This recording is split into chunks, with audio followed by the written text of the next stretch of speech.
ವೀಕ್ಷಕರೇ ನಮಸ್ಕಾರ. ಕೃಷಿ ವಾರ್ತೆಗೆ ಸ್ವಾಗತ. ನಾನು ಕೃತಿಕಾ. ಇದೀಗ ಮುಖ್ಯಾಂಶಗಳು. ಜಮ್ಮು ಕಾಶ್ಮೀರದಲ್ಲಿ ಇಳಿಮುಖವಾದ ಕೇಸರಿ ಉತ್ಪಾದನೆ.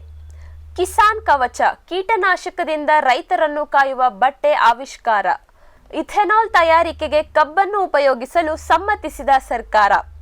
ನೈಸರ್ಗಿಕ ಕೃಷಿಯ ಉತ್ಪನ್ನಗಳಿಗೆ ದೇಶದಲ್ಲೇ ಮೊದಲ ಬಾರಿಗೆ ಎಂಎಸ್ಪಿ ನೀಡಿದ ಹಿಮಾಚಲ ಪ್ರದೇಶ. ಮೈಸೂರಿನಲ್ಲಿ 5 ದಿನಗಳ ಸಮಗ್ರ ಪೀಡೆ ನಿರ್ವಹಣೆ ತರಬೇತಿ ಕಾರ್ಯಕ್ರಮ ಯಶಸ್ವಿ. ಭಾರತದಲ್ಲಿ ಸರಸ್ವತಿ ಗ್ರೂಪ್ ವತಿಯಿಂದ ಹೊಸ ಕಳೆನಾಶಕ ಬಿಡುಗಡೆ. ಇದೀಗ ವಾರ್ತೆಗಳ ವಿವರ. ಜಮ್ಮು ಕಾಶ್ಮೀರದಲ್ಲಿ ಇಳಿಮುಖವಾದ ಕೇಸರಿ ಉತ್ಪಾದನೆ. ಇರಾನ್ ನಂತರ ಜಾಗತಿಕ ಮಟ್ಟದಲ್ಲಿ ಅತಿ ಹೆಚ್ಚು ಕೇಸರಿ ಉತ್ಪಾದನೆ ಮಾಡುತ್ತಿರುವುದು ನಮ್ಮ ಕಾಶ್ಮೀರದಲ್ಲಿ. ಆದರೆ ಈಗ ಅಲ್ಲಿ ಸಿಮೆಂಟ್ ಕಾರ್ಖಾನೆಗಳು ಹೆಚ್ಚಾಗಿ ಕಾರ್ಯನಿರ್ವಹಿಸಲು ಪ್ರಾರಂಭವಾದ ಕಾರಣದಿಂದ ಕೇಸರಿ ಉತ್ಪಾದನೆಗೆ ಪ್ರಖ್ಯಾತಿಯಾಗಿದ್ದ ಕಾಶ್ಮೀರದಲ್ಲಿ ದಿನ ಕಳೆದಂತೆ ಉತ್ಪಾದನೆ ತಗ್ಗುತ್ತಿದೆ ಎನ್ನಲಾಗಿದೆ. ಕೇಸರಿ ಹೂಗಳು ಅತ್ಯಂತ ಸೂಕ್ಷ್ಮವಾದವು. ಸಿಮೆಂಟ್ ಧೂಳಿನಲ್ಲಿರುವ ಹಾನಿಕಾರಕ ಕಣಗಳಾದ ನೈಟ್ರೋಜನ್ ಆಕ್ಸೈಡ್, ಸಲ್ಫರ್ ಡೈಆಕ್ಸೈಡ್ ಮತ್ತು ಕಾರ್ಬನ್ ಮೊನಾಕ್ಸೈಡ್ ಅಂಶಗಳು ಸಸ್ಯಕ್ಕೆ ಹಾನಿಯುಂಟು ಮಾಡುತ್ತವೆ. ಈ ಧೂಳಿನ ಕಣಗಳು ಕೇಸರಿಯ ಎಲೆ ಮತ್ತು ಹೂವಿನ ಶಲಾಕಾಗ್ರದ ಸಣ್ಣ ರಂಧ್ರಗಳನ್ನು ಆವರಿಸುತ್ತವೆ. ಇದರಿಂದಾಗಿ ದ್ಯುತಿ ಸಂಶ್ಲೇಷಣೆ ಕ್ರಿಯೆ ಸರಿಯಾಗಿ ಆಗದೆ ಶಲಾಕಗಳು ಒಣಗುತ್ತವೆ ಹಾಗೂ ಎಲೆಗಳು ನಿಧಾನವಾಗಿ ಉದುರುವುದರಿಂದ ಇಳುವರಿ ಕುಸಿತಗೊಳ್ಳುತ್ತದೆ. ಕಾಶ್ಮೀರ ಪ್ರತಿ ವರ್ಷ ಸರಾಸರಿ 11 ರಿಂದ 12 ಟನ್ ಕೇಸರಿ ಉತ್ಪಾದಿಸುತ್ತಿತ್ತು. ಆದರೀಗ ದಿನೇ ದಿನೇ ಹೆಚ್ಚುತ್ತಿರುವ ಕಾರ್ಖಾನೆಗಳ ಮಾಲಿನ್ಯದಿಂದಾಗಿ ಪುಲ್ವಾಮಾದಲ್ಲಿ ಕೇಸರಿಯ ಒಟ್ಟಾರೆ ಇಳುವರಿ 60% ಕುಸಿತ ಕಂಡಿದೆ ಎಂದು ಅಂದಾಜಿಸಲಾಗಿದೆ. ಕಿಸಾನ್ ಕವಚ ಕೀಟನಾಶಕದಿಂದ ರೈತರನ್ನು ಕಾಯುವ ಬಟ್ಟೆ ಆವಿಷ್ಕಾರ. ಕೀಟನಾಶಕಗಳ ಬಳಕೆಯಿಂದ ರೈತರಿಗೆ ಅಪಾಯವಾಗುವ ವಿಷಯ ಹೊಸತೇನಲ್ಲ. ಒಂದು ಅಧ್ಯಯನದ ಪ್ರಕಾರ ಪ್ರತಿ ವರ್ಷ ಆಂಧ್ರಪ್ರದೇಶ ಒಂದರಲ್ಲೇ 160 ಮಂದಿ ಕೀಟನಾಶಕದ ವಿಷದಿಂದ ಸಾವನ್ನಪ್ಪುತ್ತಿದ್ದಾರಂತೆ. ಕೀಟದ ಹಾವಳಿ ಅತಿಯಾದಲ್ಲಿ ಶೀಘ್ರ ಪರಿಣಾಮಕ್ಕಾಗಿ ಸಿಂಪಡಣೆ ಮಾಡುವುದು ಸಾಮಾನ್ಯ ವಿಷಯ. ಸಿಂಪಡಣಾ ಸಮಯದಲ್ಲಿ ಮಾನವನಿಗಾಗುವ ದುಷ್ಪರಿಣಾಮವನ್ನು ತಡೆಯಲು ಇದೀಗ ರಕ್ಷಾ ಕವಚ ಸಿದ್ಧವಾಗಿದೆ. ಬೆಂಗಳೂರಿನ ಐಸ್ಟೆಮಾ ಅಥವಾ institute for stem cells therapy and regenerative medicine ಸಂಸ್ಥೆಯ ವಿಜ್ಞಾನಿಗಳು ಕೀಟನಾಶಕ ಮೈಯನ್ನು ತಗುಲಿದರೂ ಅಪಾಯವಾಗದಂತೆ ತಡೆಯುವ ಹತ್ತಿ ಬಟ್ಟೆಯನ್ನು ಸಿದ್ಧಪಡಿಸಿದ್ದಾರೆ. ಕೀಟನಾಶಕಗಳ ಸಂಕೀರ್ಣ ರಚನೆಯನ್ನು ಒಡೆದರೆ ಅವು ವಿಷವೆನಿಸುವುದಿಲ್ಲ. ಈ ಕೆಲಸ ಮಾಡುವ ರಾಸಾಯನಿಕಗಳನ್ನು ಹತ್ತಿ ಬಟ್ಟೆಗೆ ಅಂಟಿಸಿದಾಗ ಅವು ಆ ರಚನೆಯನ್ನು ಬಿಡಿಸುತ್ತವೆ. ಈ ಬಟ್ಟೆಯನ್ನು ಒಗೆದಾಗ ಕವಚದ ಸಾಮರ್ಥ್ಯ ಕುಂದುತ್ತದೆಯೇ ಎಂದು ಪರಿಶೀಲಿಸಲಾಗಿದೆ. 50 ಬಾರಿ ಒಗೆದು ಮರುಬಳಸಿದಾಗಲೂ ಬಟ್ಟೆಯ ಗುಣಾಂಶದಲ್ಲಿ ಬದಲಾವಣೆ ಆಗಿಲ್ಲ ಎಂದು ಇದನ್ನು ತಯಾರಿಸಿ ಮಾರಾಟ ಮಾಡಲು ಸಿದ್ಧವಾಗಿರುವ ಸೆಫಿಯೋ ಹೆಲ್ತ್ ಪ್ರೈವೇಟ್ ಲಿಮಿಟೆಡ್ ಕಂಪನಿಯ ನಿರ್ದೇಶಕ ಓಂ ಪ್ರಕಾಶ್ ಸಣ್ಣಾಪು ಹೇಳುತ್ತಾರೆ. ಕಿಸಾನ್ ಕವಚ ಎಂಬ ಹೆಸರಿನಲ್ಲಿ ಈ ಬಟ್ಟೆಯನ್ನು ಪೇಟೆಂಟ್ ಮಾಡಲಾಗಿದೆ. ಮಾಲೂರು ರೈತರಿಗೆ ಆದಾಯದ ಮೂಲವಾದ ಗುಲಾಬಿ. ಮಳೆಯಾಶ್ರಯದಲ್ಲಿ ಅಥವಾ ಮಳೆಯನ್ನೇ ನಂಬಿ ಉತ್ತು ಬಿತ್ತು ಬೆಳೆ ತೆಗೆಯುವುದು ಬಹಳ ಕಷ್ಟ. ಈ ಕಾರಣದಿಂದಾಗಿಯೇ ಇತ್ತೀಚಿನ ದಿನಗಳಲ್ಲಿ ಹನಿ ನೀರಾವರಿ ಅಳವಡಿಸಿ ವಾಣಿಜ್ಯ ಬೆಳೆಗಳನ್ನು ರೈತರು ಬೆಳೆಯಲಾರಂಭಿಸಿದ್ದಾರೆ. ಮಾಲೂರಿನ ಲಕ್ಕೂರು, ಪುರ, ಕೊಡೂರು, ಜಯಮಂಗಲ, ಸಂಪಗೆರೆ ಮುಂತಾದೆಡೆ ಹಲವು ರೈತರು ಬಗೆ ಬಗೆಯ ಹೂವಿನ ಬೆಳೆಯ ಮೊರೆ ಹೋಗಿದ್ದಾರೆ. ಅದರಲ್ಲೂ ವಿಶೇಷವಾಗಿ ಮಾಲೂರಿನಲ್ಲಿ ಡಚ್ ರೋಸ್ ಎಂದು ಕರೆಯಲ್ಪಡುವ ಗುಲಾಬಿಯನ್ನು ಹೆಚ್ಚು ಬೆಳೆಯಲಾಗುತ್ತಿದೆ. ಇದರ ಪರಿಮಳ ಕಡಿಮೆ, ಆದರೆ ಬೇಡಿಕೆ ಹೆಚ್ಚು. ಈ ತಾಲೂಕಿನಲ್ಲಿ ಸುಮಾರು 642 ಹೆಕ್ಟೇರ್ ಪ್ರದೇಶದಲ್ಲಿ ಬಟನ್ ರೋಸ್ ಮತ್ತು ಡಚ್ ರೋಸ್ ನದ್ದೇ ಕಾರುಬಾರು. ಇಲ್ಲಿ ಬೆಳೆದ ಹೂಗಳಿಗೆ ಬೆಂಗಳೂರು ನಗರವೇ ಮುಖ್ಯ ಮಾರುಕಟ್ಟೆ. ಸಣ್ಣ ಪುಟ್ಟ ಸಮಸ್ಯೆಗಳಿದ್ದರೂ ಎಂದಿಗೂ ಬೆಳೆದ ರೈತರನ್ನು ಮುಳ್ಳಿನ ಮೇಲೆ ತಳ್ಳದ ಗುಲಾಬಿ ಇಂದಿಗೂ ರೈತರ ಪಾಲಿಗೆ ಲಾಭದಾಯಕ ಬೆಳೆ ಎಂಬುದು ಮಾಲೂರಿನ ಗುಲಾಬಿ ಬೆಳೆಗಾರರ ಅಭಿಪ್ರಾಯವಾಗಿದೆ. ಇಥೆನಾಲ್ ತಯಾರಿಕೆಗೆ ಕಬ್ಬನ್ನು ಉಪಯೋಗಿಸಲು ಸಮ್ಮತಿಸಿದ ಸರ್ಕಾರ. ಹಿಂದಿನ ವರ್ಷದ ಮಳೆಯ ಅಭಾವದಿಂದಾಗಿ ಕಬ್ಬಿನ ಇಳುವರಿ ಗಣನೀಯವಾಗಿ ಕುಸಿದಿತ್ತು. ಈ ಕಾರಣದಿಂದ ಕೇಂದ್ರ ಸರ್ಕಾರವು ಕಳೆದ ಡಿಸೆಂಬರ್ 2023ರಲ್ಲಿ ಸಕ್ಕರೆ ಉತ್ಪಾದನೆಯನ್ನು ಹೆಚ್ಚಿಸುವ ಸಲುವಾಗಿ ಇಥೆನಾಲ್ ತಯಾರಿಕೆಗೆ ಕಬ್ಬನ್ನು ಬಳಸಬಾರದು ಎಂದು ಆದೇಶ ಹೊರಡಿಸಿತ್ತು. ಭಾರತವು ವಿಶ್ವದಲ್ಲೇ ಕಬ್ಬಿನ ಉತ್ಪಾದನೆಯಲ್ಲಿ 2ನೇ ಸ್ಥಾನದಲ್ಲಿದೆ. ಕಳೆದ ವರ್ಷ ಇಥೆನಾಲ್ ತಯಾರಿಕೆಯಲ್ಲಿ ಕಬ್ಬಿನ ಮೇಲೆ ಹೇರಿದ ನಿರ್ಬಂಧದಿಂದಾಗಿ ಈ ವರ್ಷ ಸುಮಾರು 7.5 ಲಕ್ಷ ಮೆಟ್ರಿಕ್ ಟನ್ನಷ್ಟು ಮೊಲಾಸಸ್ ಕಾಕಂಬಿ ಹಾಗೆ ಉಳಿದುಕೊಂಡಿದೆ ಎಂದು national federation of cooperative sugar factories ಲಿಮಿಟೆಡ್ನ ವ್ಯವಸ್ಥಾಪಕ ನಿರ್ದೇಶಕರಾದ ಶ್ರೀ ಪ್ರಕಾಶ್ ನೈಕನ್ ಅವರು ತಿಳಿಸಿದ್ದಾರೆ. ಸಕ್ಕರೆ ತಯಾರಿಕೆಯಲ್ಲಿ ಬರುವ ಉಪ ಉತ್ಪನ್ನವಾದ ಈ ಮೊಲಾಸಸ್ ಇಥೆನಾಲ್ ತಯಾರಿಕೆಗೆ ಮುಖ್ಯ ಕಚ್ಚಾ ಪದಾರ್ಥ. ಈ ವರ್ಷ ಮಳೆಯೂ ಉತ್ತಮವಾಗಿದ್ದು ಕಬ್ಬಿನ ಉತ್ತಮ ಇಳುವರಿಯ ನಿರೀಕ್ಷೆ ಇದೆ. ಸಕ್ಕರೆ ಉತ್ಪಾದನೆಗೆ ಸದ್ಯದ ಪರಿಸ್ಥಿತಿಯಲ್ಲಿ ಯಾವುದೇ ತೊಂದರೆಯಾಗದೆಂಬ ಲೆಕ್ಕಾಚಾರದ ಮೇರೆಗೆ 2024 ನವೆಂಬರ್ 1ರಿಂದ ಇಥೆನಾಲ್ ತಯಾರಿಕೆಗೆ ಮತ್ತೆ ಕಬ್ಬನ್ನು ಬಳಸಬಹುದೆಂದು ಸರ್ಕಾರ ಸಮ್ಮತಿಯನ್ನು ಸೂಚಿಸಿದೆ. ಇದರ ನಡುವೆಯೇ ಭಾರತದ ಪ್ರಮುಖ ಸಕ್ಕರೆ ಕಾರ್ಖಾನೆಗಳಾದ ಬಲರಾಮಪುರ ಚಿನಿ ಮಿಲ್ಸ್, ಶ್ರೀ ರೇಣುಕಾ ಮಿಲ್ಸ್, ಬಜಾಜ್ ಹಿಂದುಸ್ತಾನ ಮತ್ತು ದ್ವಾರಕೀಶ ಶುಗರ್ ಕಳೆದ ಕೆಲ ವರ್ಷಗಳಿಗೆ ಹೋಲಿಸಿದರೆ ಇಥೆನಾಲ್ ಉತ್ಪಾದನಾ ಸಾಮರ್ಥ್ಯವನ್ನು ಹೆಚ್ಚು ಮಾಡಿವೆ. ನೈಸರ್ಗಿಕ ಕೃಷಿಯ ಉತ್ಪನ್ನಗಳಿಗೆ ದೇಶದಲ್ಲೇ ಮೊದಲ ಬಾರಿಗೆ ಎಂಎಸ್ಪಿ ನೀಡಿದ ಹಿಮಾಚಲ ಪ್ರದೇಶ. ದೇಶದ ಇತಿಹಾಸದಲ್ಲೇ ಮೊದಲ ಬಾರಿಗೆ ಹಿಮಾಚಲ ಪ್ರದೇಶವು ನೈಸರ್ಗಿಕ ಕೃಷಿಯ ಉತ್ಪನ್ನಗಳಿಗೆ ಕನಿಷ್ಠ ಬೆಂಬಲ ಬೆಲೆಯನ್ನು ಘೋಷಿಸಿದೆ.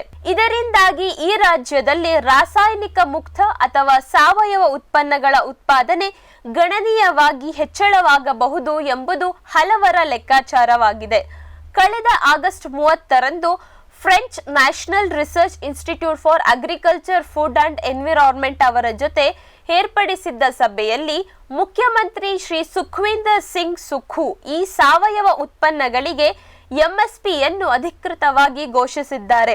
ಪ್ರತಿ ಕಿಲೋಗ್ರಾಂ ಗೋಧಿಗೆ 40 ರೂಪಾಯಿ, ಮೆಕ್ಕೆಜೋಳ 30 ರೂಪಾಯಿ ಹಾಗೂ 1 ಲೀಟರ್ ಆಕಳ ಹಾಲಿಗೆ 45 ರೂಪಾಯಿ ಮತ್ತು ಎಮ್ಮೆ ಹಾಲಿಗೆ 55 ರೂಪಾಯಿ ನೀಡಲಾಗುವುದು ಎಂದು ಈ ಸಂದರ್ಭದಲ್ಲಿ ತಿಳಿಸಿದರು.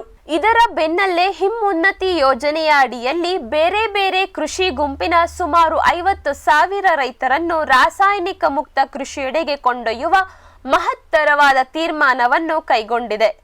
ಸಾವಯವ ಉತ್ಪನ್ನಗಳನ್ನು ಬೆಳೆಯುವ ರೈತರನ್ನು ಸೆಟೇರಾ ಕಂಪನಿಯು ಪ್ರಮಾಣೀಕರಿಸುವುದರಿಂದ ಈ ಉತ್ಪನ್ನಗಳಿಗೆ ಘೋಷಿತ ಕನಿಷ್ಠ ಬೆಂಬಲ ಬೆಲೆಗಿಂತ ಕಡಿಮೆ ದರದಲ್ಲಿ ಕೊಳ್ಳಲು ಯಾವುದೇ ಅವಕಾಶವಿಲ್ಲ ಎಂದು ಮಾನ್ಯ ಮುಖ್ಯಮಂತ್ರಿಗಳು ತಿಳಿಸಿದ್ದಾರೆ. ಮೈಸೂರಿನಲ್ಲಿ 5 ದಿನಗಳ ಸಮಗ್ರ ಪೀಡೆ ನಿರ್ವಹಣೆ ತರಬೇತಿ ಕಾರ್ಯಕ್ರಮ ಯಶಸ್ವಿ.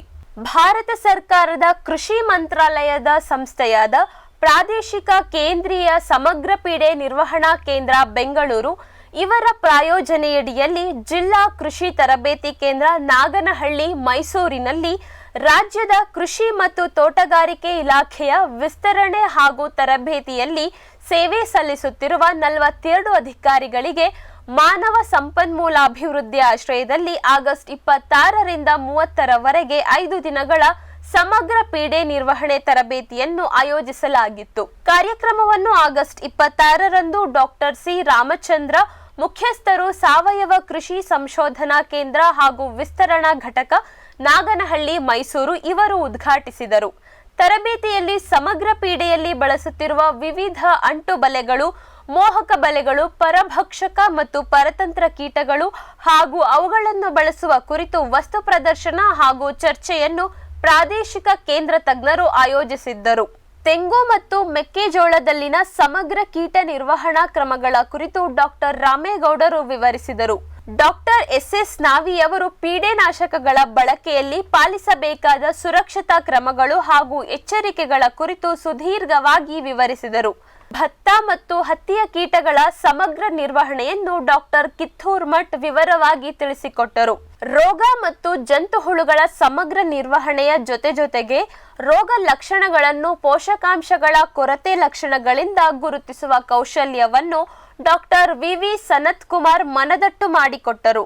ಸಿಂಪಡಣಾ ಸಾಧನಗಳಿಗೆ ಉತ್ತಮ ಗುಣಮಟ್ಟದ ನಾಜಲ್ ಅಳವಡಿಸಿಕೊಳ್ಳುವುದರಿಂದ ಪೀಡೆನಾಶಕಗಳ ಪ್ರಮಾಣವನ್ನು ಮಿತಗೊಳಿಸುವುದರ ಜೊತೆಗೆ ಕೇವಲ ಬೆಳೆಗಳ ಮೇಲಷ್ಟೇ ವಿಷ ಬಳಕೆಯಾಗುವುದನ್ನು ಡಾಕ್ಟರ್ ರಂಗನಾಥ್ ಬಾಬು ಪ್ರತ್ಯಕ್ಷವಾಗಿ ಮನದಟ್ಟು ಮಾಡಿಕೊಟ್ಟರು.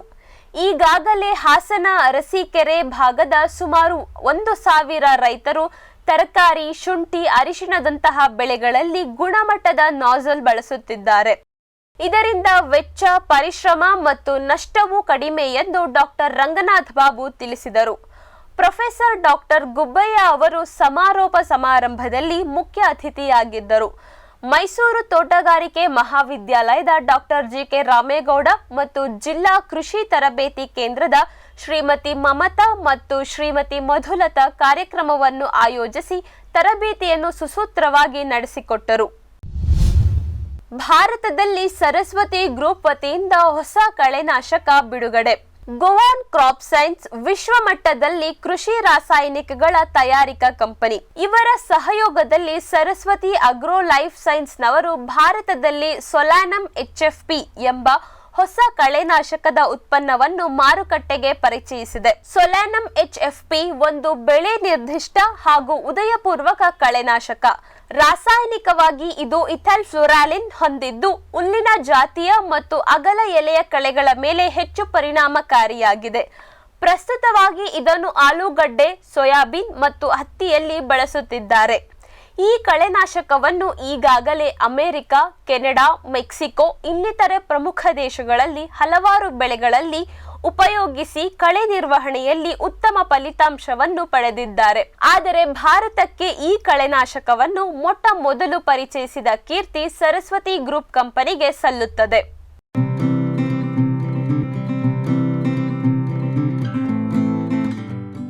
ಜೇನುತುಪ್ಪ ಹಾಗೂ ಹಪ್ಪಳ ಮಾರುವುದಿದೆ.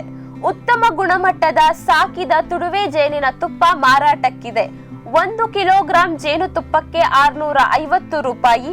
ಮನೆಯಲ್ಲೇ ತಯಾರಿಸಿದ ರುಚಿಕರವಾದ ಕರಿಯಲು ಯೋಗ್ಯ ಹಪ್ಪಳ ಮಾರುವುದಿದೆ.